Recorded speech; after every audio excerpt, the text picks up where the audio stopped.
मित्रांनो, मराठीचा विषय खूप चाललाय सध्या. सगळीकडे मराठी विषयीची चर्चा चालू आहे. ठाकरेंविषयी चर्चा चालू आहे. न्यूज चॅनलवर चर्चा सत्र चालू आहेत. सगळीकडे धिंगाणा चालू आहे.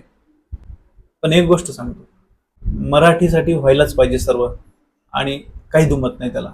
आपण सर्वजण सोबत आहोत त्यांच्या. एक गोष्ट काळजी करण्यासारखी आहे.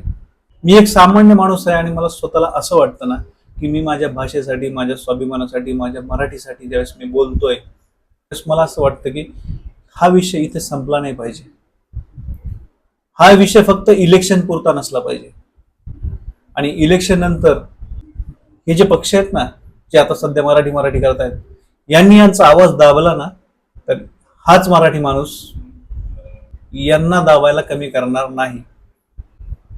मला राजकीय पक्षांकडनं एवढीच अपेक्षा आहे, एक सामान्य माणूस म्हणून, की ज्यावेळेस तुम्ही एखादा मुद्दा उचलता ना, तो फक्त निवडणुकापुरता नसला पाहिजे.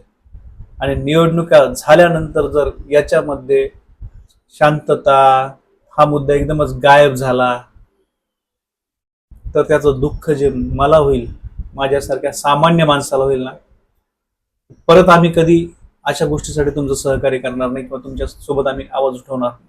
एवढं लक्षात ठेवा. आणि मग तो मराठी माणसाचा स्वाभिमान आहे. मराठी माणूस साथही देतो आणि मराठी माणूस वरून खाली सुद्धा पडतो. लक्षात ठेवा. हसू होईल आपलं सगळ्यांचं. धन्यवाद.